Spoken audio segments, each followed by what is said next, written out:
सर्वांना जय बाळूमामा. हा व्हिडिओ मामांच्या यात्रेसंदर्भामध्ये आहे. बऱ्याच जणांचे मला यात्रेसंदर्भामध्ये फोन आले आणि म्हणून हा व्हिडिओ बनवावा असा मला वाटतोय. या व्हिडिओच्या माध्यमातून कोणाची मन दुखवणं नाही, कोणाच्या भक्तीवरती संशय घेणं हा नाही. ह्याला सर्वांनी सकारात्मक दृष्ट्या विचार ह्याच्यावरती आपण सर्वांनी मिळून करायचं आहे. हा काम माझं एकट्याचं नव्हे. मामांची यात्रा आदमापुरामध्ये भरते त्यावेळेला महाराष्ट्रामध्ये किंवा महाराष्ट्राच्या बाहेर जी मामांची मंदिरं आहेत त्या ठिकाणी मामांची यात्रा भरवली जाते. हे कितपत योग्य आहे, जनतेने आपल्या मनाला हा प्रश्न विचारायचा आहे. पंढरपुराची यात्रा आषाढी एकादशीला असते, त्यावेळेस गावागावामध्ये पंढरपूरची यात्रा भरत नाही. सर्व अष्टादीस संत भेटायला पंढरपूरला जातात.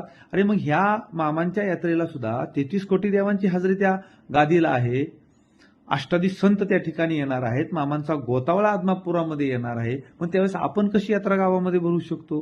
म्हणजे थोडक्यामध्ये नकळत का होईना आदमापुराची बराबरी आपण करायला चाललोत, मामांची बराबरी आपण करायला चाललोत. या धर्मीमायावरती एक लक्षात ठेवा, नवे नवे आपल्या डोक्यामध्ये, हृदयामध्ये, चित्तामध्ये, मनामध्ये कोरून ठेवा. या धर्मीमायावरती आदमापूर एकच आहे आणि या ब्रह्मांडामध्ये माझा मामा एकच आहे. दुसरा मामा होऊ शकत नाही.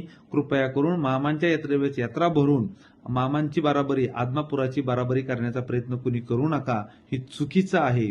मामांच्या सावलीमध्ये राहू, मामांच्या पाठीमागं चालू, देवाच्या बराबरी चालण्याचं किंवा देवाच्या पुढे चालण्याचा प्रयत्न कुणी करू नका. ही गोष्ट अशक्य आहे. देवाच्या सानिध्यात राहायचं असेल ना तर त्याच्या सावलीमध्ये राहा. देवाची यात्रा भरून देवाच्या यात्रेची बराबरी कुणी करू नका. सर्वांनी त्या दिवशी तिथं हजर राहा. त्या सुवर्णशानाचं साक्षीदार आपण व्हा.